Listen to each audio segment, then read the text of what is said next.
हम चलेंगे उत्पत्ति उसके 4 अध्याय की ओर। उत्पत्ति उसका 4 अध्याय।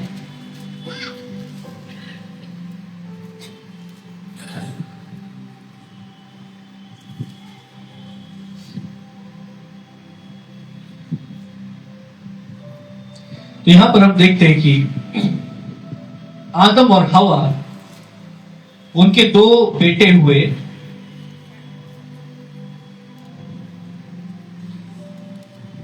हम 4 अध्याय उसका 2 पद से पढ़े। फिर वह उसके भाई हाबिल को भी जन्म दी, और हाबिल जो भेड़ बकरियों का चरवाहा बन गया, परंतु कैन भूमि की खेती करने वाला किसान बना। कुछ दिनों के पश्चात कैन यहोवा के पास भूमि की उपज में से कुछ भेंट ले आया। तो आदम और हवा के 2 बेटे हुए। पहले का नाम केन था, और केन एक किसान था, वो खेती करता था। दूसरे का नाम हाबिल था, और हाबिल भेड़ बकरियों का चरवाहा बना। और वचन इस प्रकार से बताता है, कुछ दिनों के पश्चात केन यहोवा के पास भूमि की उपज में से कुछ भेंट ले आया। पढ़े 3 पद से पढ़ते जाएं। और हाबिल भी अपनी भेड़ बकरियों के कई एक पहलौठे बच्चे चढ़ाने ले आया, और उसकी चर्बी भेंट चढ़ाई। तो वचन क्या बता रहा है 3 पद में? कुछ दिनों के पश्चात केन यहोवा के पास भूमि की उपज में से कुछ भेंट ले आया। देखिए वचन किस प्रकार से बता रहा है। भूमि की उपज में से कुछ भेंट। हालेलुया।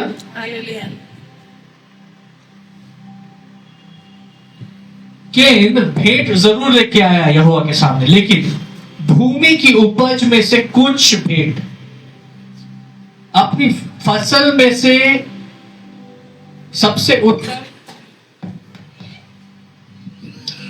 फसल में से सबसे उत्तम और फर्स्ट फ्रूट, जो पहली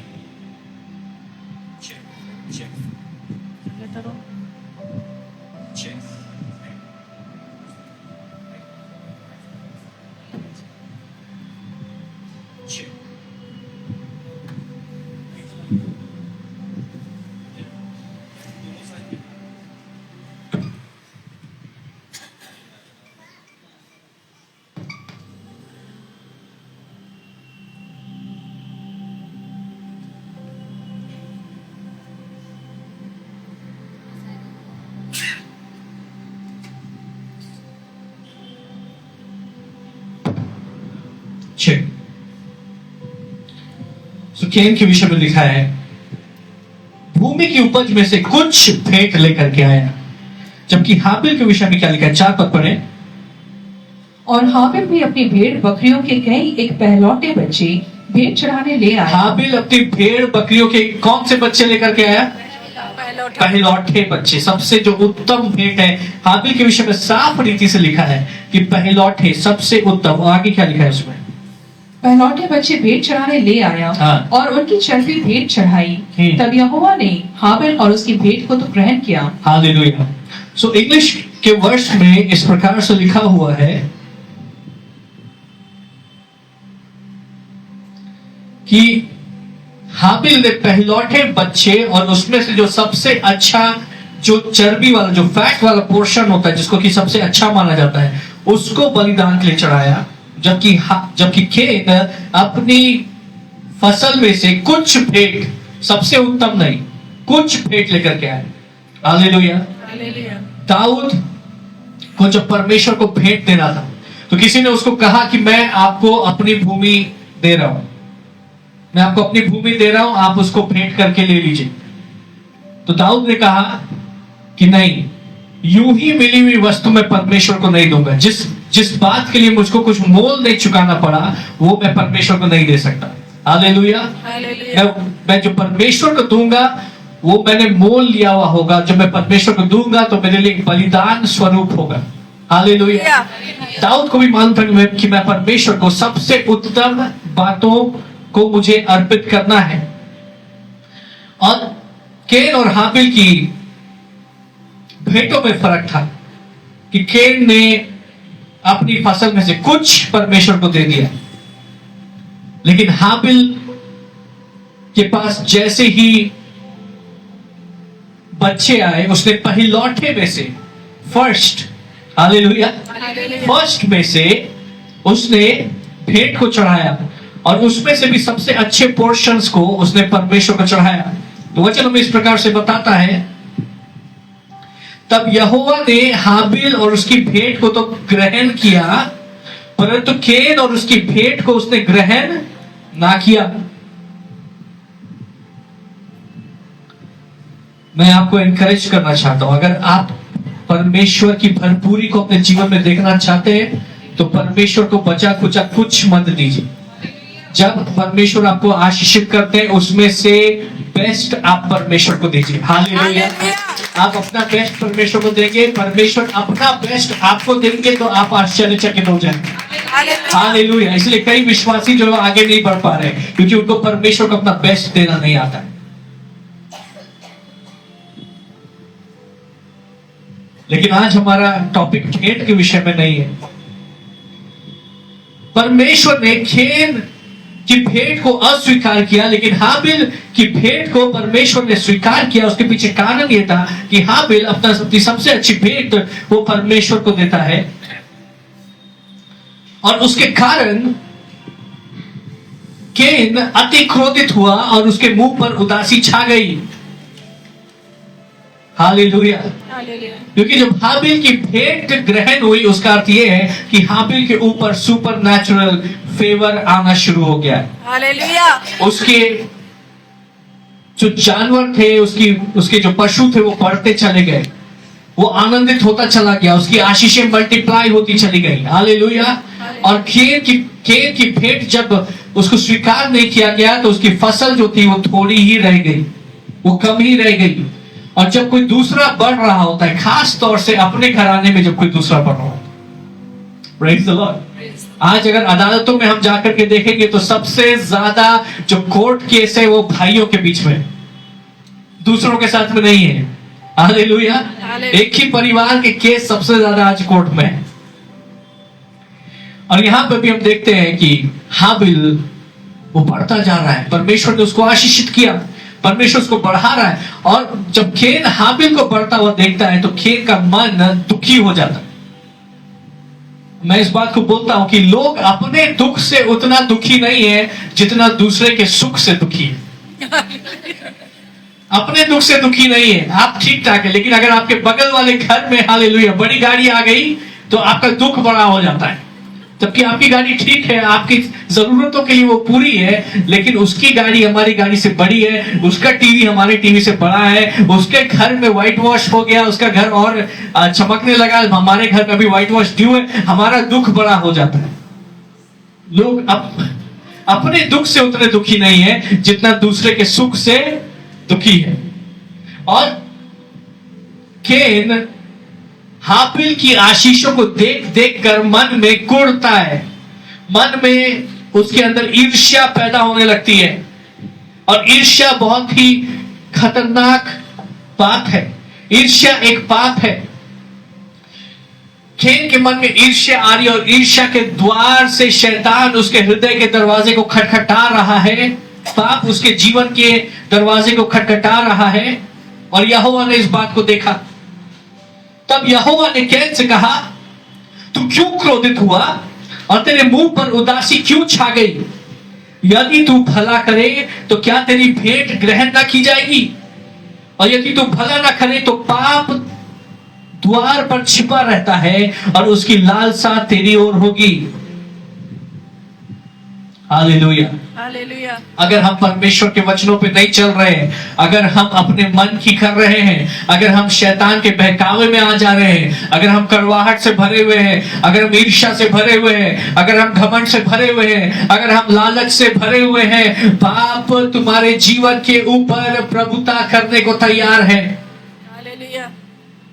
पाप तुम्हारे जीवन के ऊपर खटखटा रहा है, पाप तुम्हें बंधन में डालने के लिए तैयार है। लेकिन परमेश्वर कहते हैं,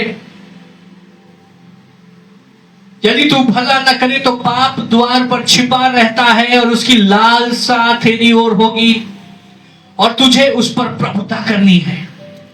हालेलुया। प्रभु केन को कहते, केन देख, अगर तू पाप के ऊपर, इस ईर्ष्या के ऊपर, इस कड़वाहट के ऊपर प्रभुता नहीं करेगा तो तेरा हर्ष बुरा होगा, तेरी आशीषें छिन जाएंगी, तेरी शांति छिन जाएगा, तेरा चैन छिन जाएगा, तेरा आराम छिन जाएगा, तेरी बरकतें छिन जाएगी। खेद तुझे पाप के ऊपर प्रभुता करनी होगी। हालेलुया। और ये कोई ऑप्शन नहीं है कि अगर कर ले तो अच्छा है, नहीं करें तो चलेगा। ये परमेश्वर की ओर से आज्ञा है कि अपने जीवन में जो भी पाप है, जिस भी रास्ते से पाप तुम्हारे जीवन में दस्तक दे रहा है, खटखटा रहा है, उन बातों के ऊपर प्रभुता करो। कड़वाहट के ऊपर प्रभुता करो, लोभ के ऊपर प्रभुता करो, ईर्ष्या के ऊपर प्रभुता करो, घमंड के ऊपर प्रभुता करो। हालेलुया। वचन कहता है छोटी लोमड़ियों को पकड़ लो क्योंकि वो दाग की बारियों को खराब कर देती है। हालेलुया। जो छोटी बातें हैं, जो छोटी सी ईर्ष्या है, वो बड़े झगड़े को जन्म देगी और बड़ा झगड़ा तुम्हारी आशीषों को खा जाएगा। जो छोटा लालच है, उससे बड़ी मुश्किलें पैदा हो सकती हैं। कई बार हम देखते हैं कि कोई 5,000 10,000 की घूस लेते हुए पकड़ा गया और उसका कैरियर बर्बाद हो गया, जबकि उसकी सैलरी अच्छी है, उसका पोस्ट बड़ा है, लेकिन 5,000 10,000 की घूस लेते हुए पकड़े गए और कैरियर खत्म हो गया। 5,000 10,000 के घपला करते हुए कंपनी में पकड़े गए और जॉब से निकाल दिया गया। छोटी लोमड़ियों को पकड़ लो। हालेलुया। छोटी लोमड़ियों को पकड़ लो। तुम्हें इधर उधर देखने की आवश्यकता नहीं है। तुम्हारी आशीषें यहोवा की ओर से आएगी, वो तुम्हें बढ़ाएगा, वो तुम्हें उत्तम पदार्थों से तृप्त करेगा। लालच को पकड़ लो, ईर्ष्या को पकड़ लो, घमंड को पकड़ लो, कड़वाहट को पकड़ लो। हालेलुया। तो छोटी बातें हमारे जो और हम उसको रहने देते हैं कि कोई बात नहीं, इतना सा तो चलता है, लेकिन वो इतना सा ही आपको जीवन में आगे नहीं बढ़ने देगा। कार बहुत बड़ी होती है और उसके टायर कितने भी बड़े क्यों ना हो, लेकिन एक कील जब टायर में लग जाती है तो धीरे धीरे उसकी हवा निकाल देती है। एक कील छोटी सी होती है और कार बहुत बड़ी होती है, लेकिन वो कील अगर टायर में लग गई तो हवा को निकाल देती है, और जब हवा निकल जाती है तो कार का इंजन कितना भी पावरफुल क्यों ना होगा, वो कार चल नहीं पाएगी। हालेलुया।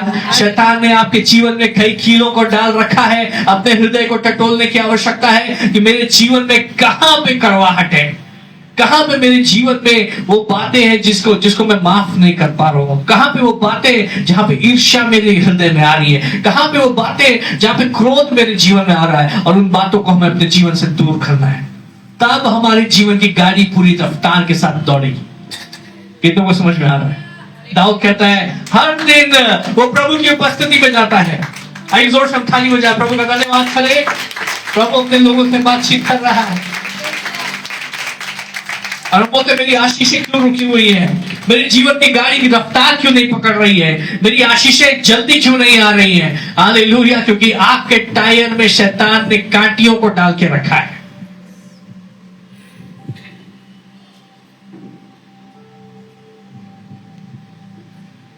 कई लोगों के जीवन में व्यभिचार की कांटी होती है। अपने परिवार को छोड़ करके वो इधर उधर देख रहे हैं। हालेलुया।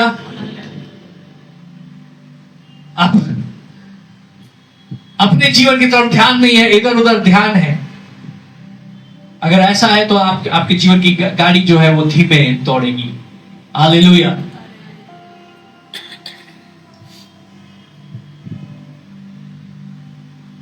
तब यहोवा ने कैन से कहा तो क्यों क्रोधित हुआ और तेरे मुंह पर उदासी क्यों छा गई है? यदि तू भला करे तो क्या तेरी भेंट ग्रहण न की जाएगी, और यदि तू भला ना करे तो पाप द्वार पर छिपा रहता है और उसकी लालसा तेरी ओर होगी और तुझे उस पर प्रभुता करनी है। तब कैन ने अपने भाई हाबिल से कुछ कहा, और जब वो मैदान में थे तब कैन ने अपने भाई हाबिल पर चढ़कर उसे घात किया। तब यहोवा ने कैन से पूछा तेरा भाई हाबिल कहां है? उसने कहा मालूम नहीं, क्या मैं अपने भाई का रखवाला हूं? कैन ने अपने भाई से इतनी ईर्ष्या करने लगा, वो इतने क्रोध से भर गया कि उसने हाबिल को बुलाया और बुला करके उसकी हत्या कर दी, उसको मार दिया और उसकी लाश को छुपा दिया। हाबिल का कोई अता पता नहीं है, कोई नहीं जानता कि हाबिल का शरीर कहां पे रखा हुआ है। और तब यहोवा परमेश्वर कैन से बातें करते और कैन को कहते कैन तेरा भाई कहां है? आपको पता है केन बड़ा भाई है और हाबिल छोटा भाई है। बड़ा भाई, उसकी रिस्पॉन्सिबिलिटी होती है, उसकी जिम्मेदारी होती है कि अपने छोटे भाई को सुरक्षित रखे, अपने छोटे भाई की देखभाल करे। पिता के बाद में बड़े भाई का औहदा आ जाता है।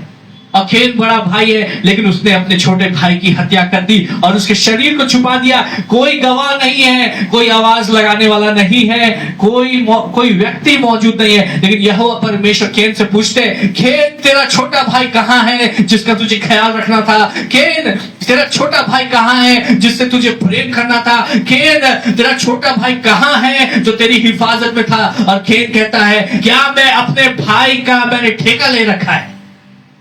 क्या मैं उसका रखवाला हूं?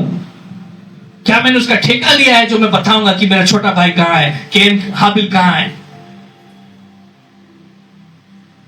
केन कह रहा कि मुझे उससे कोई मतलब नहीं है। क्या मैं उसके लिए जिम्मेदार हूं? हाँ, रिश्ते से तुम उसके लिए जिम्मेदार हो, वो तुम्हारी जिम्मेदारी में था, लेकिन वो कहता है कि मुझे उससे कोई मतलब नहीं।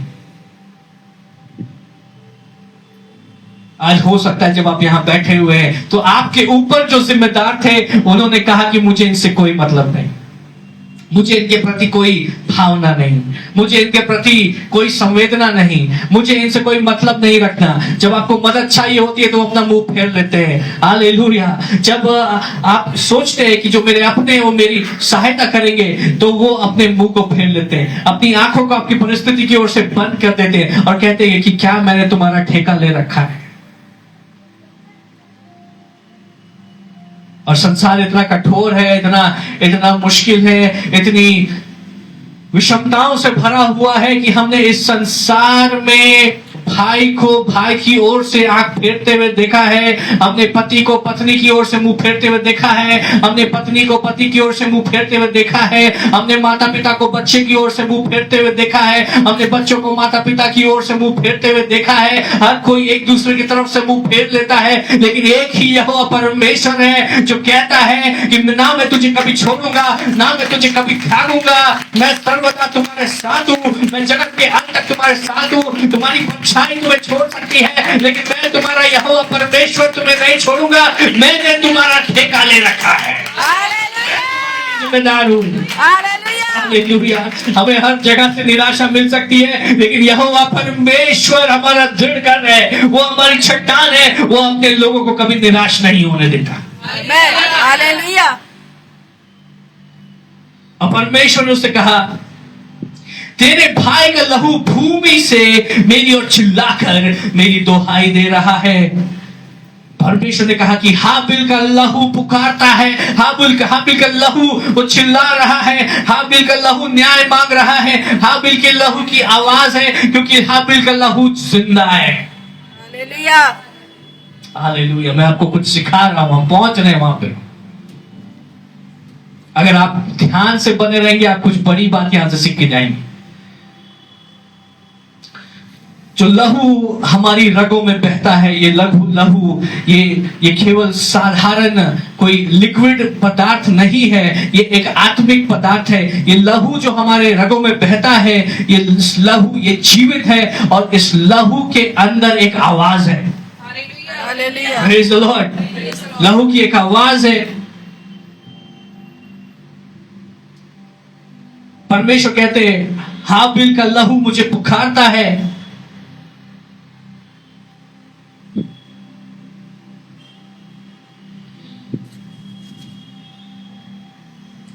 और चिल्लाकर मेरी दोहाई दे रहा है। वो जो शांत नहीं है, वो धीरे से नहीं बोल रहा है, वो फुसफुसा नहीं रहा है, लेकिन वो लहू चिल्ला रहा है। वो लहू चिल्ला रहा है कि हाबिल निर्दोष था और हाबिल की खेत ने हत्या की, खेत के प्रति न्याय किया जाए, हाबिल का न्याय चुकाया जाए। और वो यहोवा के सिंहासन तक वो आवाज जाती है और यहोवा परमेश्वर नीचे उतर आता है और खेत से बोलता है, खेत तेरा भाई कहां है? उसका लहू चिल्ला रहा है। हालेलुया। जिसको जीवन देने का अधिकार नहीं है, उसको जीवन लेने के विषय में कभी सोचना भी नहीं चाहिए। हालेलुया। क्योंकि जो हत्या करता है उसकी पीढ़ियों से पीढ़ियों तक श्राप खाने करने लगता है। जो हत्या करता है उसके ऊपर, उसके जीवन के ऊपर एक श्राप आकर के ठहर जाता है, क्योंकि हो सकता है कि कोर्ट बरी कर दे, कोर्ट ना जाने, हो सकता है कि गवाह ना हो सकता है सबूत ना हो, लेकिन लहू चिल्लाता है। हालेलुया। लहू न्याय मांगता है और परमेश्वर का सिंहासन न्याय और धार्मिकता के ऊपर ठहराया गया है।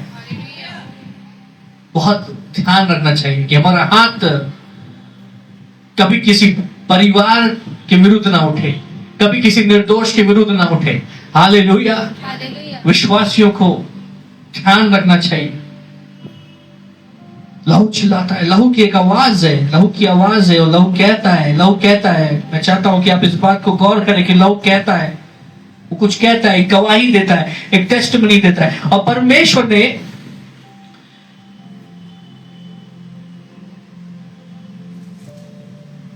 फिर हाबिल को कहा, इसलिए अब भूमि जिसने तेरे भाई का लहू तेरे हाथ से पीने के लिए अपने मुंह खोला है, उसकी ओर से तू शापित है।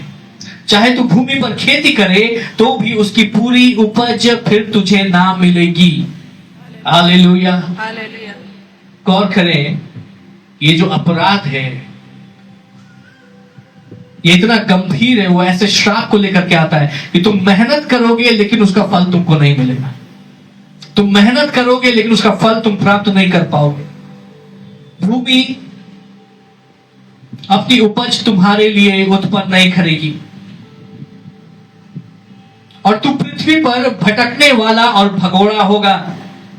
तुझे कहीं चैन नहीं मिलेगा, तू एक स्थान से दूसरे स्थान तक भागता रहेगा लेकिन तू शांति से सो नहीं पाएगा। खेन के ऊपर श्राप है। तब खेन ने यहोवा से कहा, मेरा दंड सहने से बाहर है। देख, तूने आज के दिन मुझे भूमि पर से निकाला है और मैं तेरी दृष्टि की आड़ में रहूंगा और पृथ्वी पर भटकने वाला और भगोड़ा रहूंगा, और जो कोई मुझे पाएगा मुझे घात करेगा। खेन को मालूम है, वो इतना डर गया, इतना घबरा गया है। और यहोवा तब उससे कहता है कि मेरा निशान तुम्हारे ऊपर रहेगा, जो कोई खेन को घात करेगा उससे 7 गुना बदला लिया जाएगा। और यहोवा ने खेन के लिए एक चिन्ह ठहराया। हालेलुया। तो ये खेन और हाबिल की कहानी है। लेकिन मैं आज बात करना चाहता हूं कि हाबिल के लहू के पास एक आवाज थी। हाबिल का लहू, जब कोई गवाह नहीं था, कोई हाबिल के लिए परमेश्वर को पुकारने वाला नहीं था, तब हाबिल का लहू पुकार रहा था। Hallelujah. Blood has a testimony. लहू कुछ कहता है। हम वचन में देखेंगे, प्रेज द लॉर्ड।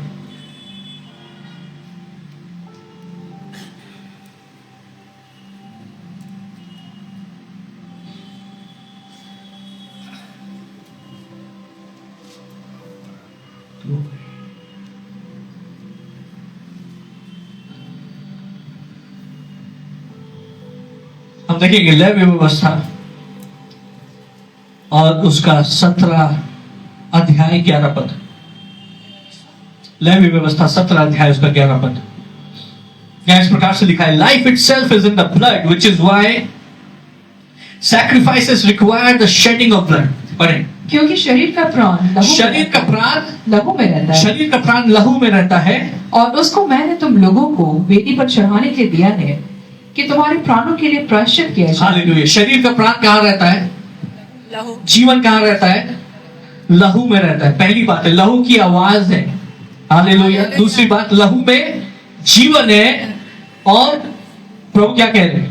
और उसको मैंने तुम लोगों को वेदी पर चढ़ाने के लिए दिया है। वेदी पर चढ़ाने के लिए लहू दिया है कि तुम्हारे प्राणों के लिए प्रायश्चित किया जाए। प्रायश्चित किया जाए। आज भी हिमाचल में अगर किसी के ऊपर कोई प्रेत आ जाता है और कोई उस प्रेत को निकाल नहीं पा रहा है, तो वहां पर एक रिचुअल किया जाता है। वो रिचुअल ऐसा है कि जिस व्यक्ति में प्रेत है या श्राप है, उसके सामने एक बकरी को लेकर के आया जाता है। वो व्यक्ति उस बकरी के ऊपर हाथ रखता है और कुछ मंत्र पढ़े जाते हैं, और फिर वो श्राप उस व्यक्ति में से उस बकरी पे चले जाता है। और फिर वो बकरी या तो उसको बलि कर दी जाती है, या फिर वो बकरी अपने आप किसी पहाड़ से कूद के मर जाती है। उसका अर्थ यह है कि उस बकरी ने क्या किया कि उस व्यक्ति के श्राप को, उस व्यक्ति के पाप को अपने ऊपर ले लिया और उसके बाद फिर वो नाश हो जाती है। हालेलुया। वचन हमें इस प्रकार से बताता है कि पाप का मोल मृत्यु है। Praise the Lord.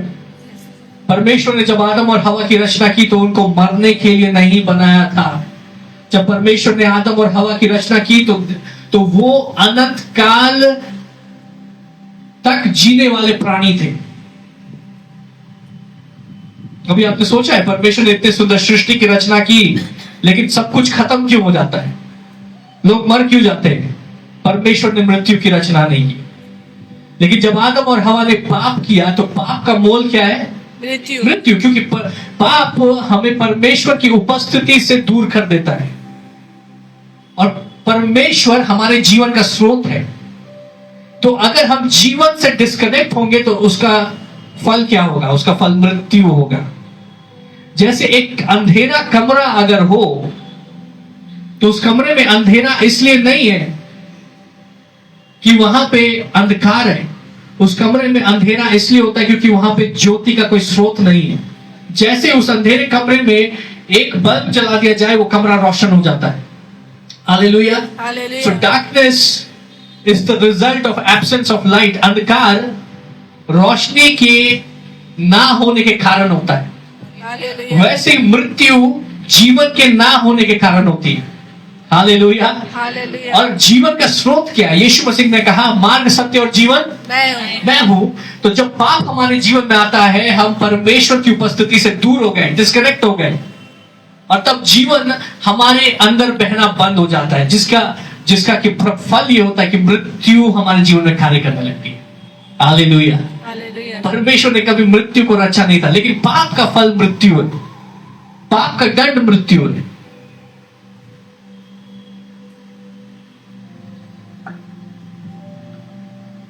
रोमियो 6:23 पद पढ़े। For the wages of sin is death, but the free gift of God is eternal life in Christ Jesus our Lord. क्योंकि पाप का फल मृत्यु है। फास्ट है, तेजी से करना। क्योंकि पाप की मजदूरी तो मृत्यु है, पाप की मजदूरी तो मृत्यु है, परंतु परमेश्वर का वरदान हमारे प्रभु यीशु मसीह में अनंत जीवन है। हालेलुया। पाप का फल तो मृत्यु है, लेकिन परमेश्वर का वरदान प्रभु यीशु मसीह में हमारे लिए क्या है? अनंत जीवन। हालेलुया। अगर आज हमारे जीवन में आनंद कम है हमें यीशु चाहिए। अगर आज हमारे जीवन में शांति नहीं है हमें यीशु चाहिए। अगर आज हमारे जीवन में उत्साह नहीं है हमें यीशु चाहिए। अगर आज हमारे जीवन में आशा नहीं है हमें यीशु चाहिए। अगर आज हमारे जीवन में विश्वास नहीं है, घबराहट है, डर है, तो हमें यीशु चाहिए। क्योंकि यीशु के द्वारा हम जीवन को प्राप्त करते हैं। मार्ग, सत्य और जीवन यीशु मसीह है। हालेलुया। जितना आप यीशु के करीब जाएंगे उतना आप आत्मा से बढ़ते जाएंगे, उतना जीवन से बढ़ते जाएंगे, उतना उत्साह से बढ़ते जाएंगे, उतना आनंद से बढ़ते जाएंगे, उतना आप सामर्थ्य से बढ़ते जाएंगे। हालेलुया।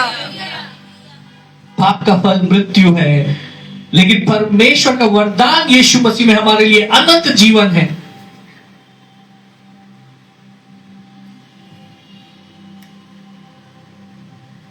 इब्रानियों 9:22 पर। तो कोई ऐसा है इस स्थान में जिसने कभी पाप नहीं किया अपनी जिंदगी में, जो कह सकता है मैंने अपनी जिंदगी में कभी पाप नहीं किया? हालेलुया। कोई भी नहीं। हर किसी को मालूम है अपने हृदय में कि मैंने कई पाप किए हैं, मैं पापी हूं, मैं परमेश्वर की महिमा से रहित हूं। मेरी परमेश्वर का जो स्टैंडर्ड है वहां तक मैं पहुंच नहीं सकता, अपने कार्यों के द्वारा मैं पहुंच नहीं सकता। मेरे अंदर ईर्ष्या है, मेरे अंदर भय है, मेरे अंदर लोभ है, मेरे अंदर लालच है, मेरे अंदर क्रोध है। हम सब ने पाप किया, परमेश्वर की महिमा से रहित है और पाप का फल मृत्यु है। लेकिन क्या यह मुमकिन है कि हमारे ऊपर जो दंड है उस दंड को कोई और उठा ले? हालेलुया। हालेलुया। लेकिन अगर दो लोग हैं और दोनों के ऊपर दंड किया गया है तो वो एक दूसरे के लिए मोल नहीं चुका सकते। दो लोग हैं, दोनों के ऊपर मृत्यु की आज्ञा है, तो दोनों एक दूसरे के लिए एक्सचेंज नहीं कर सकते क्योंकि दोनों दंड के अधिकारी हैं। तो अगर किसी को उनका स्थान लेना है तो किसी निर्दोष को उनका स्थान लेना होगा। हालेलुया।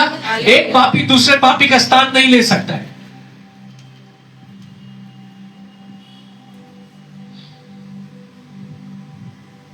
पढ़ेंगे वचन।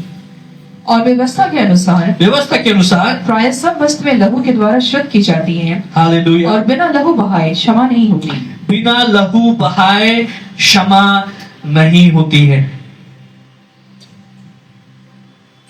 तो हम सब पापी, हम सब ने पाप किया, और पाप के कारण शैतान का हमारे जीवन के ऊपर अधिकार हो जाता है। जहां पाप होता है वहां पे शैतान का साम्राज्य है। जैसे ही हम पाप करते हैं, हालेलुया, उसकी दुष्ट आत्माएं हमारे जीवन में कार्य करने लगती है। पाप हमारे जीवन में बीमारियों के लिए रास्ता खोलता है। पाप हमारे जीवन में बदहाली के लिए रास्ता खोलता है। पाप हमारे जीवन में कड़वाहट के लिए रास्ता खोलता है। पाप हमारी शांति को चुरा लेता है। पाप हमारे आनंद को चुरा लेता है। वो हमारे भविष्य को चुरा लेता है। वो हमारे दर्शन को चुरा लेता है। वो हमें निराश कर देता है। वो हमें व्याकुल कर देता है, और हम अपने ही बनाए हुए पिंजड़े में कैद हो जाते हैं। तो कौन हमें आजाद कर सकता है? कौन उस पाप का मोल चुका सकता है? क्योंकि हम सब तो अपने अपने पिंजड़ों में कैद है।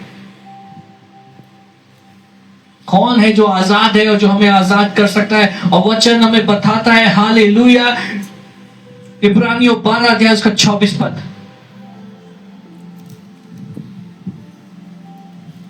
और नई वाचा के मध्यस्थ लहू और छिड़काव के उस लहू के पास आए हो, जो हाबिल के लहू से उत्तम बातें कहता है। Hallelujah, praise the Lord. एक ऐसा लहू है जो हाबिल के लहू से उत्तम बातें कहता है। Praise the Lord.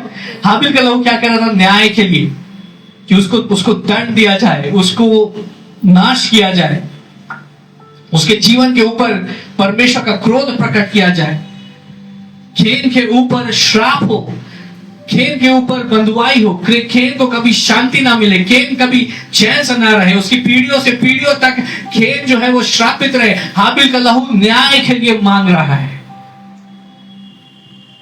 लेकिन वचन हमें बताता है इब्रानियों 10 अध्याय उसके 14 पद में, हालेलुया, क्योंकि उसने It is impossible for the blood of bulls and goats to take away sins. कि गाय बैल और बछड़ों के लहू से हमारे पापों को नहीं धोया जा सकता है। हालेलुया। तो अगर हमारे जीवन में कोई मुश्किल है, हम चाहते हैं हमारी परिस्थिति ठीक हो जाए, तो मुर्गी को काटने से कुछ नहीं होगा, बकरी को काटने से कुछ नहीं होगा। हालेलुया। जानवरों को काटने से कुछ नहीं होगा। गाय बैल और बकरियों के लहू से हमारे पापों को नहीं धोया जा सकता है। लेकिन वचन हमें बताता है, पहला पत्रस 18 और 19, you are redeemed with the precious blood of Christ, कि हमें गाय बैल बकरियों और बछड़ों के लहू से नहीं छुड़ाया गया है। हालेलुया। हालेलुया। उसको पढ़ेंगे। क्योंकि तुम जानते हो कि तुम्हारा निकम्मा चाल चलन जो बाप दादाओं से चला आता है, हालेलुया, पढ़ते जाएं, उससे तुम्हारा छुटकारा चांदी सोने तुम्हारा निकम्मा चाल चलन जो बाप दादाओं से चला आ रहा है, जो तुम्हारे अंदर पाप की जड़ें हैं, जो श्राप है, जो अंधकार की बातें, अंधकार के बंधन तुम्हारी पीढ़ियों से चले आ रहे हैं, जो तुम्हारे चाल चलन के द्वारा प्रकट हो रहे हैं, उससे तुम्हारा छुटकारा हीरे जवाहरात सोने चांदी से नहीं हुआ। आगे क्या लिखा है? पर निर्दोष और निष्कलंक मेमने ना ही, हालेलुया, ना सोने चांदी से हुआ है, ना भेड़ बकरियों और जानवरों के लहू से हुआ है, लेकिन किससे हुआ है? पर निर्दोष और निष्कलंक मेमने, परंतु निर्दोष और निष्कलंक मेमने के लहू से हुआ है। खुद परमेश्वर के एकलौते बेटे यीशु मसीह के लहू से हमारा छुटकारा हुआ है, और वो छुटकारा अनंत काल के लिए हमारे जीवन में स्थापित है। हालेलुया। कितने आनंद की बात है कि हमारा छुटकारा, हालेलुया, वो मुर्गी के द्वारा नहीं हुआ है। Praise the Lord। शैतान आएगा, बोलेगा मुर्गी के लहू से ज्यादा सामर्थ मुझके मेरे अंदर है, मैं तो स्वर्गदूत हूं, आर्कएंजल हूं। बकरी के लहू से ज्यादा सामर्थ मेरे अंदर है, तो मेरा बंधन तुम्हारे जीवन के ऊपर बना रहेगा, जो श्राप है तुम्हारे अंदर बना रहेगा, जो दुष्टात्माएं तुम्हारे जीवन में कार्य करती हैं, जो क्रोध है, जो डिप्रेशन है, जो व्याकुलता है, जो चिंताएं, वो तुम्हें घेरे रहेंगी। लेकिन हमारा छुटकारा जानवरों के लहू से नहीं हुआ है, सोने चांदी से नहीं हुआ है, लेकिन परमेश्वर पिता के एक लौटे बेटे यीशु मसीह के लहू से हुआ है। परमेश्वर का वो निष्कलंक मेमना जो जगत के पापों को हर लेता है। हालेलुया। हालेलुया। और शैतान मुर्गी के लहू को दरकिनार कर सकता है, बकरे के लहू को कह सकता है इसको मैं नहीं मानता, लेकिन यीशु मसीह का लहू, उसकी एक आवाज है और उसकी आवाज कुछ कहती है। उसकी आवाज हाबिल के लहू से बेहतर बातें कहती है और वो कहती है हालेलुया कि शैतान तुम्हें घुटने टेकने होंगे क्योंकि मैंने लहू बहाया है। मेरा लहू हर एक पाप के बंधन से ज्यादा सामर्थी है, हर एक अंधकार के बंधन से ज्यादा सामर्थी है, हर एक बदहाली के बंधन से ज्यादा सामर्थी है, हर एक डिप्रेशन से ज्यादा सामर्थी है, हर एक हालेलुया हर एक बदहाली से ज्यादा सामर्थी है। हालेलुया। मुझे नहीं पता आज अपने जीवन में आप किस परिस्थिति का सामना कर रहे हैं, आपकी परिस्थिति का क्या नाम है। हो सकता है कि आप जब यहाँ पर आए थे आप डिप्रेशन के साथ आए, हो सकता है जब आप यहाँ पर आए तो आप एक व्याकुलता के साथ आए, भविष्य को लेकर घबराहट के साथ आए। हो सकता है कि आप अपने जीवन में, अपने परिवार में हालेलुया किसी बीमारी से आप जूझ रहे हैं, लेकिन मैं आपको बताना चाहता हूँ आपकी जो भी परिस्थिति है, उसका जो भी नाम है, उसकी जो भी सामर्थ्य है, उससे ज्यादा सामर्थ्य यीशु मसीह का लहू है जो हमारे लिए क्रूस पर बहाया गया। और उस लहू की एक आवाज है और वो आवाज कहती है कि ये मेरे बेटे और बेटियां हैं और ये मेरे लहू की सामर्थ्य आजाद है। शैतान अपने बंधन को हटा, शैतान मेरे जीवन से अपनी उपस्थिति को हटा।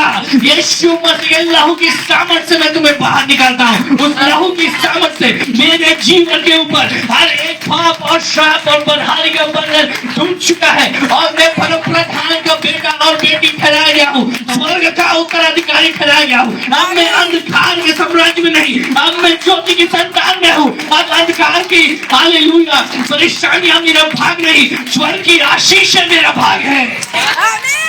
हालेलुया। बैठिए। Hallelujah, glory to Jesus.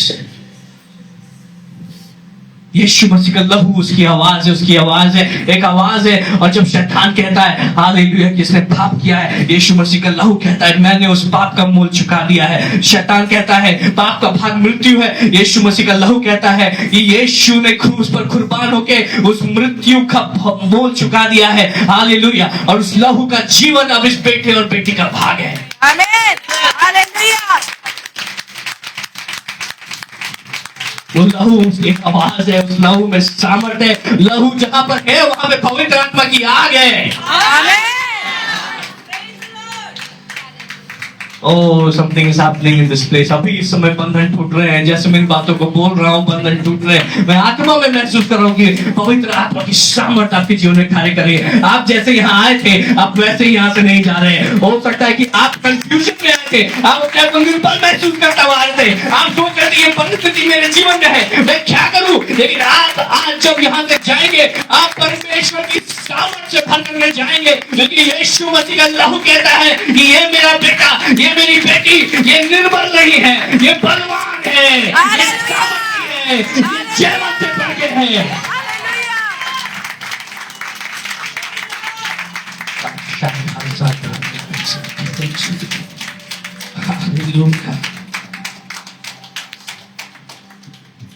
कुलुसियों पहला अध्याय उसका 13 और 14 पद बताता है लहू के द्वारा यीशु मसीह ने he has delivered us from darkness and brought us into his kingdom, कि उसने हमें अंधकार में से निकाल करके अपने राज्य में वो लेकर के आया है। यीशु मसीह के राज्य में, स्वर्ग के राज्य में हालेलुया कोई बीमारी नहीं, आमीन।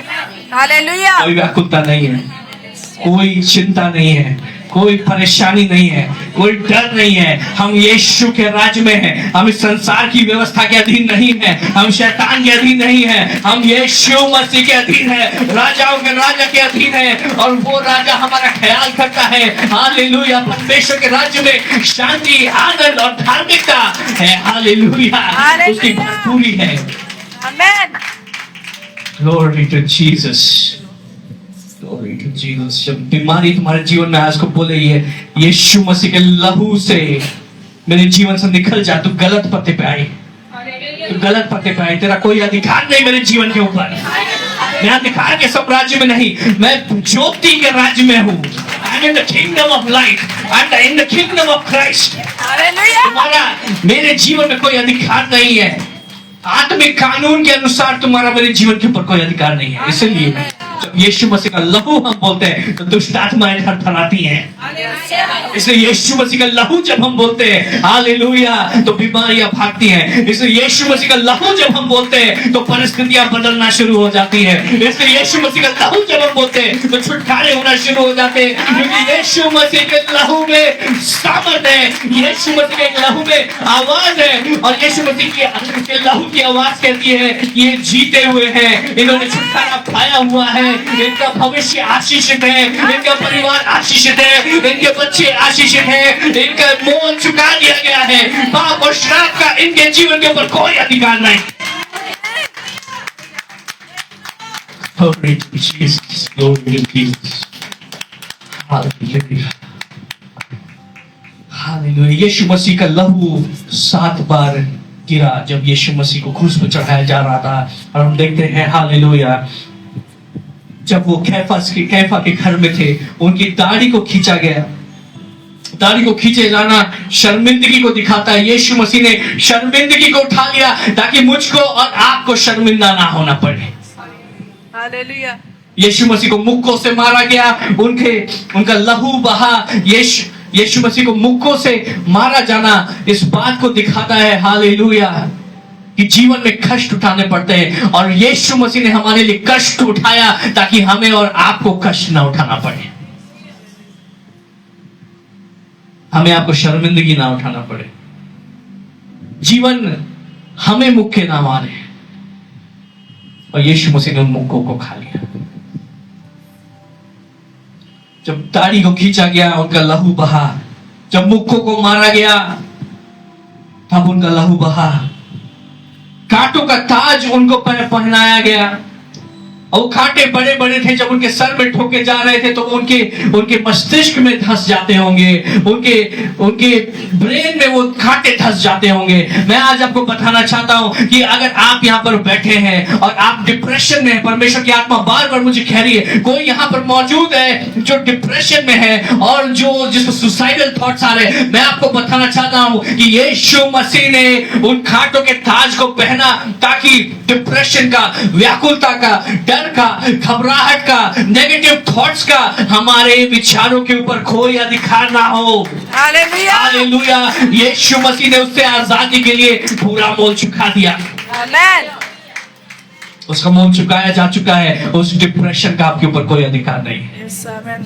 यीशु मसीह के लहू से मैं तुम्हारे ऊपर घोषणा करता हूं हालेलुया कि आज तुम जब यहां से जाओगे तो तुम स्वतंत्र होके जाओगे। परमेश्वर की शांति तुम्हें भर देगी। हालेलुया। और तुम कई दिनों से सो नहीं पाए हो, लेकिन आज जब तुम लौटोगे तब तुम सोगे, आमेन। तुम आराम से विश्राम करोगे। हालेलुया। उसको कोड़े मारे गए तब उसका लहू बहा। आपको पता है कि 49 लैशेस 49 टाइम्स रोमन सोल्जर कोड़े लगाते थे, और उस कोड़े को बोला जाता था कैट ऑफ 9 टेल्स, क्योंकि उस कोड़े के अंत में 9 अलग अलग भाग होते थे, हर एक में हुक लगे होते थे। हर एक कोड़ा चल रहा, एक कोड़ा 9 कोड़ों के बराबर है, और उसमें ऐसे पंजे लगे हुए। हर बार जब वो चलता था तो मांस के लोथड़ों को खींचता हुआ निकाल देता था। 49 टाइम्स वो चलते थे, क्योंकि रोमन जो सैनिक है वो इतने माहिर होते थे कि 49 टाइम्स से वो पूरी पीठ को उधेड़ देते थे, और जो अंदर के अंग थे वो नजर आने लगते थे। 50वीं बार अगर वो चले तो किसी अंग को खींच ले और उस व्यक्ति की मृत्यु वहीं हो जाए। यीशु मसीह वहां पर मौजूद है और उनकी पीठ उस सैनिक की ओर है, और यीशु मसीह चाहे तो उसी समय स्वर्गदूतों की सेना को बुलाए और उन सबको नाश कर दे, और पृथ्वी का न्याय उसी समय हो जाए। लेकिन यीशु मसीह वहां मौजूद है, क्योंकि अगर उस समय न्याय होता तो हम सब नाश किए जाते, हम में से कोई नहीं बचता। लेकिन यीशु मसीह के ऊपर पहला कोड़ा चला, और यीशु मसीह को बड़ा कष्ट हुआ, बड़ी दर्द हुई, लेकिन यीशु मसीह के सामने मेरा और आपका चेहरा था। और यीशु ने कहा कि इसकी चंगाई के लिए मुझे ये पीड़ा उठानी है, इसकी चंगाई के लिए मुझे मोल चुकाना है, कि वो ट्यूमर इसके ऊपर अधिकार ना कर सके, ताकि ये कैंसर मेरे बेटे और बेटियों के ऊपर अधिकार ना कर सके, ताकि वो ब्लड प्रेशर और हाइपरटेंशन और डायबिटीज और तमाम प्रकार की बीमारियां मेरे बेटे और बेटियों के ऊपर अधिकार न कर सके। और हर एक घोड़ा चला और यीशु मसीह खड़े हुए। जब उनकी हिम्मत टूटी, उन्होंने खुद को संभाला और वो वहां पे खड़े रहे। और हर एक घोड़ा बड़ी पीड़ा और दर्द को लाता था, लेकिन वो पीड़ा और दर्द मेरी थी जो हमें सहनी थी, लेकिन वो यीशु मसीह ने उठा लिया। और वचन में बताता है कि उसके कोड़े खाने से हम चंगे हुए हैं। आमीन। चंगाई आपका अधिकार है और यीशु मसीह ने उसके लिए बड़ा मोल चुकाया है। हालेलुया। इसलिए आज जब हम यीशु मसीह के नाम से बीमारियों को डांटते हैं, वो दुष्ट आत्माएं थरथरा के भागती हैं, क्योंकि यीशु मसीह ने मोल चुकाया है। उसने हमारे लिए युद्ध लड़ा है, वो युद्ध जहां पे वो एक निर्दोष मेमने के समान खड़ा था, उसके मुंह से एक आवाज ना निकलती थी, और उसने उस सारी पीड़ा और कष्ट को मेरे और आपके लिए उठा लिया। और हम उसके साथ क्या कर रहे हैं? हम उसके साथ क्या कर रहे हैं?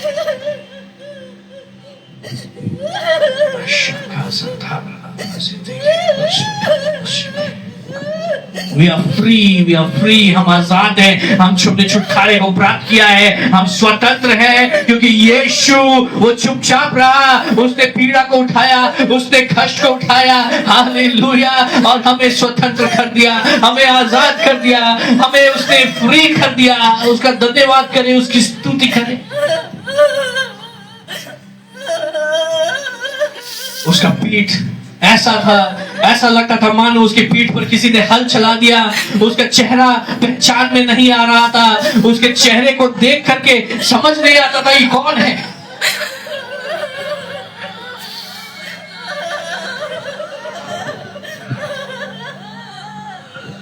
Come on, the Holy Spirit is taking people to that place। आप उस स्थान में आप देख रहे हैं, ये परमेश्वर की पवित्र आत्मा की सामर्थ यहाँ पे बड़ी है। आप यीशु मसीह को स्थान में देख रहे हैं और यीशु मसीह आपको देख रहे हैं और कह रहे हैं, मेरे बेटे, मेरे बेटी, मैंने तुमसे प्यार प्रेम किया है, मैंने तुमसे बहुत प्रेम किया है, मैंने तुमसे गहरा प्रेम किया है, तुम मेरे करीब हो, तुम मेरे करीब हो, मैं तुमको सेलिब्रेट करता, मैंने तुमसे प्रेम किया है।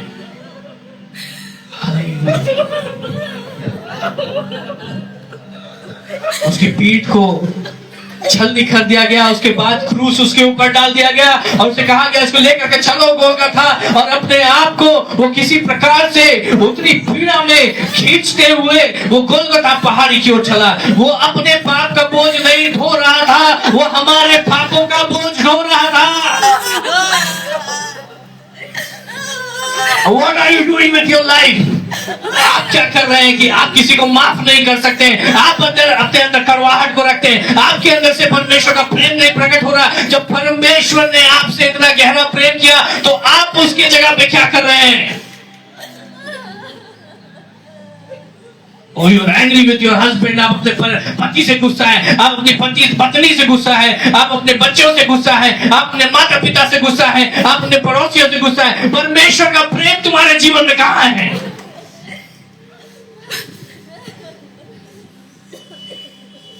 तो मजाक नहीं है।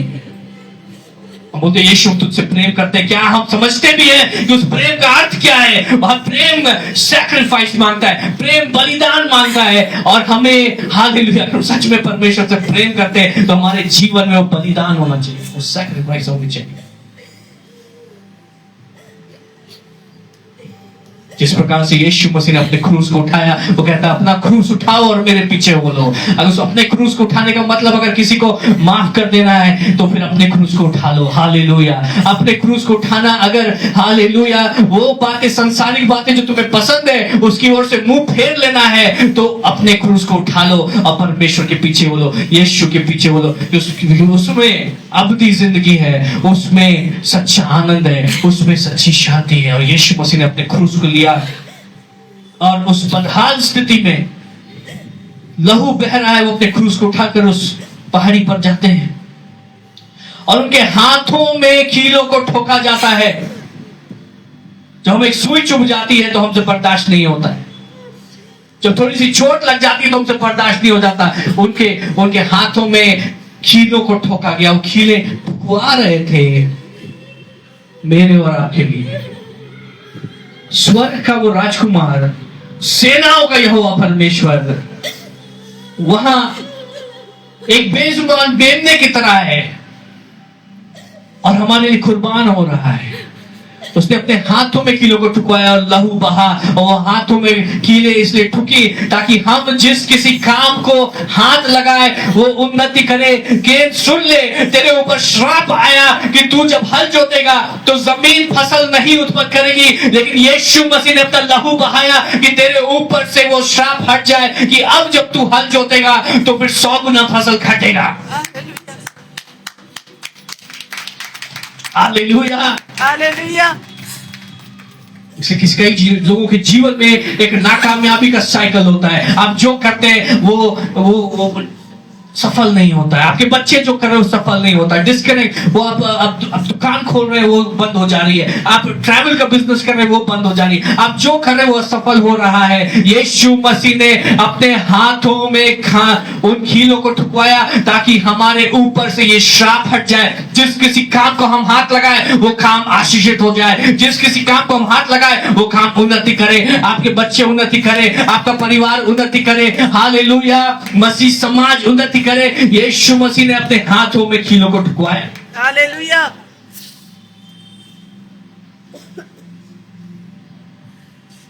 तो कामयाबी पे हमारा अधिकार है। कई लोग बोलते हैं कि कामयाबी के बारे में इतना नहीं प्रचार करना चाहिए, प्रॉस्पेरिटी के बारे में इतना प्रचार नहीं करना चाहिए।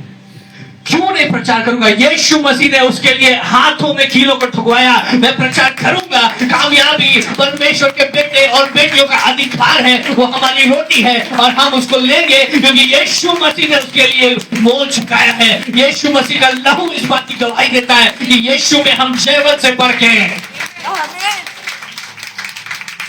मैं आपको ब्लेस करता हूं, आप जहां जाएंगे, जिस किसी काम को हाथ लगाएंगे, आप आशीषित होंगे। हालेलुया, आप जब बोएंगे आप 100 गुना प्रतिफल खाएंगे।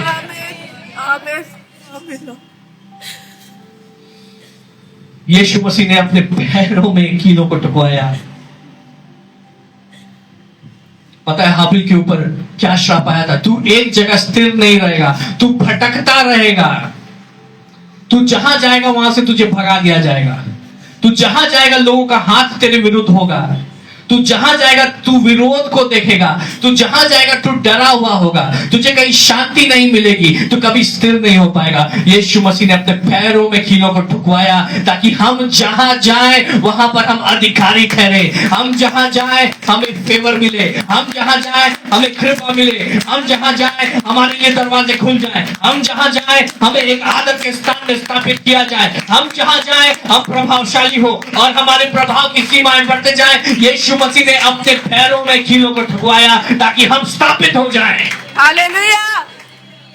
Come on, somebody shout hallelujah. Hallelujah. आइए हम जोर से ताली बजाएं, परमेश्वर का धन्यवाद करें। मैं प्रार्थना करता हूं कि आप रिसीव कर रहे हैं कि आज जो बोला जा रहा है, आज जो आशीष रिलीज की जा रही है उसको रिसीव कर रहे हैं, क्योंकि यीशु मसीह का लहू इस बात की गवाही देता है। तुम आशीषित हो, तुम्हारे हाथों के खारे आशीषित है। तुम जहां जाओगे तुम वहां आशीषित हो। तुम अपने घर में आशीषित हो, तुम मार्केट में आशीषित हो, तुम खेतों में आशीषित हो, तुम शहर में आशीषित हो। तुम जहां जाओगे तुम आशीषित होगे। परमेश्वर तुम्हें ऊंचे स्थान में स्थापित करे। और हम जब इस बातों को बोलते हैं तो हम हवा में नहीं बोल रहे, उसके लिए लहू बहाया गया है, उसके लिए मोल चुकाया गया है। हम अधिकार से इन बातों को घोषित करते हैं कि सृष्टि सुन ले, अधिकार का साम्राज्य सुन ले। यीशु मसीह का लहू इस बात की गवाही देता है कि ये आशीष हमारे जीवन के ऊपर है और उसको हम लेंगे। आमीन।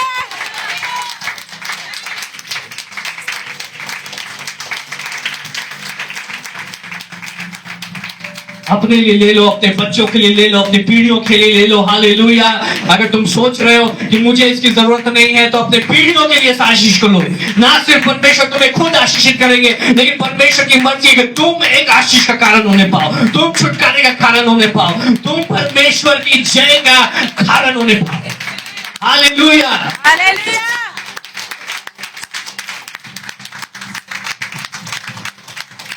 और आखिर में यीशु मसीह के साइड में बर्छा मारा गया, और तब उस समय हालेलुया लहू कुछ बहा और फिर पानी बहने लगा। आपको पता है उसका अर्थ क्या है? जब शरीर में से लहू खत्म हो जाए और पानी बहने लगे, लहू खत्म हो गया, लहू का एक एक कतरा यीशु मसीह ने हमारे लिए बहा दिया। पाप और शाप का सारा मोल यीशु मसीह ने चुका दिया।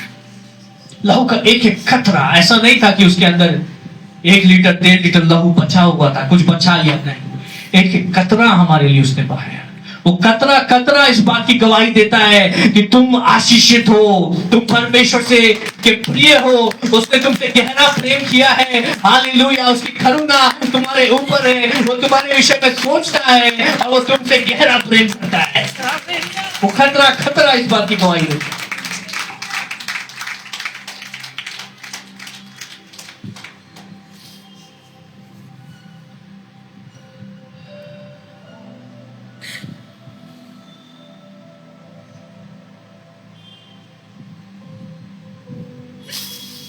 आज बाइबल रीडिंग में हमने देखा निर्गमन में जो फरो था वो परमेश्वर की बात नहीं सुन रहा है। परमेश्वर ने कई विपत्तियां भेजी, लेकिन वो इस्राएल को, जो कि बंधुआई में था, जो बॉन्डेज में था, जो बदहाली में था, जिसकी हालत खराब थी, उसको आजाद नहीं कर रहा। अंत में हालेलुया परमेश्वर ने कहा कि मैं मिस्र में एक मौत के दूत को भेजूंगा। वो मौत का दूत जब मिस्र में से होकर के जाएगा, तो हर घर में, क्या वो इंसान क्या वो पशु, उसका पहिलौठा मर जाएगा। और तब परमेश्वर ने इजराइलियों को कहा, जो गोशेन में रहते थे, उनको कहा कि तुम ऐसा करना कि एक निर्दोष मेमने को लेना, जिसमें कोई भी ब्लेमिश नहीं है, को निर्दोष है, और उसकी कुर्बानी देना, उसके लहू को अपने घर के चौखट पे लगाना। हालेलुया। उसके मांस को आग के ऊपर पका के पूरा खा जाना, कुछ वेस्ट नहीं करना, और उसके लहू को लगाना।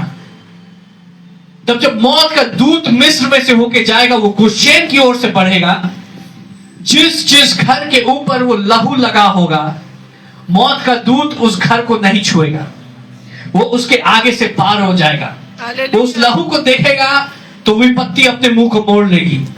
जब बीमारी उस लहू को देखेगी, वो अपने मुंह को मोड़ लेगी। जब विनाश उस लहू को देखेगा तो अपने मुंह को मोड़ लेगा। वो मेमने का लहू जिस जिस घर के ऊपर लगा होगा, हालेलुया, उस घर के ऊपर परमेश्वर का हाथ होगा, उस घर के अंदर परमेश्वर की उपस्थिति होगी। मिस्र में तो अंधकार होगा, लेकिन गोशेन में रोशनी होगी। हालेलुया। मेरी बात को गौर से सुन लीजिए। आने वाले सालों में इस वचन की आपको जरूरत पड़ेगी, क्योंकि अर्थव्यवस्था को हिलाया जाएगा। जब अभी हमने देखा था, जब लॉकडाउन हुए थे, वो केवल शुरुआत थी। आने वाले समय में उससे भी बड़ी बातों को हम देखेंगे। लेकिन जिस जिस घर पे यीशु मसीह का लहू होगा, वहां पर परमेश्वर की उपस्थिति होगी, वहां पे परमेश्वर की शांति होगी, वहां परमेश्वर की भरपूरी होगी। हालेलुया। तो याद करिएगा बिशप ने क्या बोला था।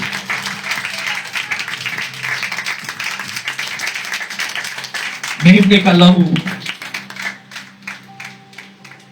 ये मेमने का लहू कौन सा है? यूहन्ना बपतिस्मादाता कहता है, यूहन्ना 1 अध्याय में, यीशु वो मेमना है जो जगत के पापों को हर लेता है। आज हम अपने जीवन के ऊपर यीशु मसीह के लहू को लगा सकते हैं। यीशु मसीह का लहू, हालेलुया, बहुत डिटेल में मैं नहीं जाऊंगा, अब हम अंत की तरफ बढ़ रहे हैं। कभी आपने सोचा है कि यीशु मसीह का लहू जो बहा तो कहां गया? यीशु मसीह के लहू का एक भी कतरा इस संसार में नहीं। बहुत सारे फेसबुक और ये सब में आते हैं, उसका कोई प्रमाण नहीं है। यीशु मसीह के लहू का एक भी कतरा इस संसार में नहीं। यीशु मसीह के लहू का एक एक कतरा वो स्वर्ग में जा चुका है। और वचन में बताता है प्रकाशित वाक्य में, स्वर्ग में एक सोता है और उस लहू का सोता है, वो लगातार बह रहा है,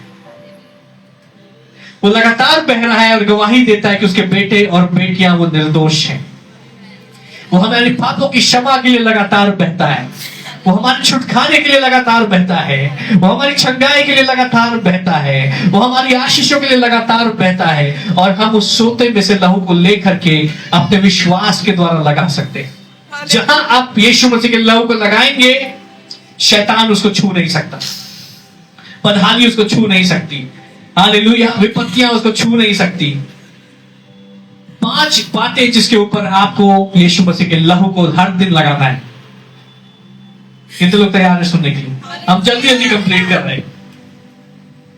अय्यूब की पुस्तक में परमेश्वर ने 5 बातों का जिक्र किया गया है। हम जल्दी से अय्यूब की पुस्तक की ओर चलेंगे। पहला अध्याय,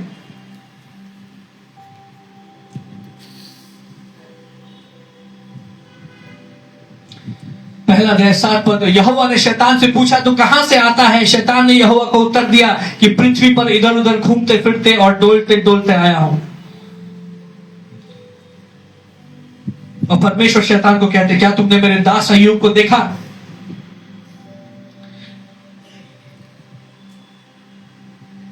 तो शैतान क्या उत्तर देता है? 10 पद पढ़े।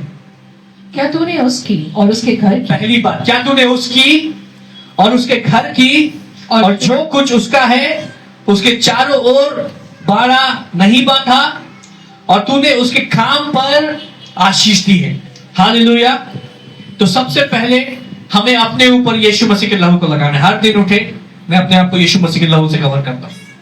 हालेलुया।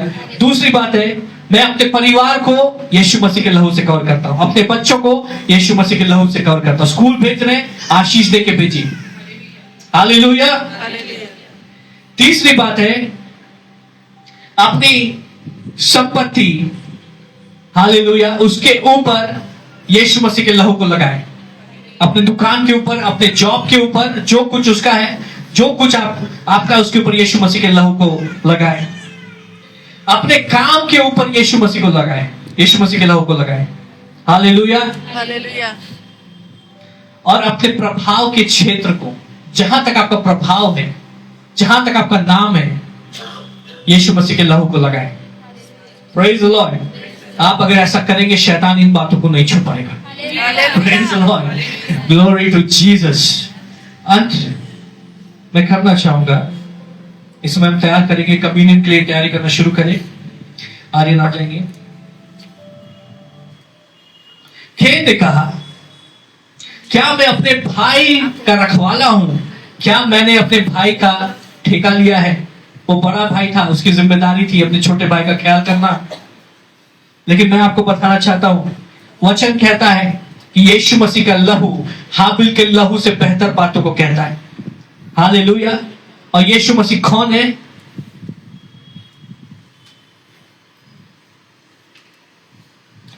इब्रानियों 2 अध्याय का 11 पद पढ़े। अपने सामने पे खड़े हो जाए। इब्रानियों 2 अध्याय का 11 पद। क्योंकि पवित्र करने वाला और जो पवित्र किए जाते हैं सब एक ही मूल से हैं, इसी क्योंकि कारण पवित्र करने वाला और जो पवित्र किए जाते हैं सब एक ही मूल से हैं। मूल से है। आगे क्या लिखा है? इसी कारण वह उन्हें भाई कहने से नहीं लजाता। इसी कारण वो उन्हें भाई कहने से नहीं लजाता। यीशु मसीह कौन है हमारे?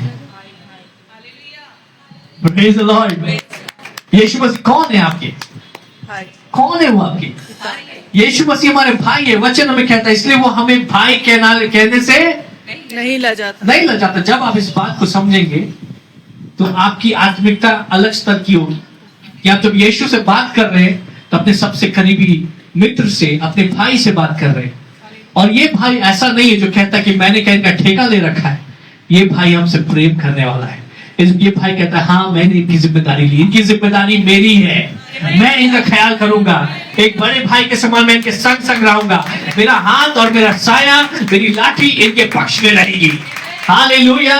स्वर्ग में हमारे लिए मध्यस्थता करने वाला एक बड़ा भाई है, वो यीशु है। यीशु मसीह का लहू हाबिल के लहू से बेहतर बातें कहता है।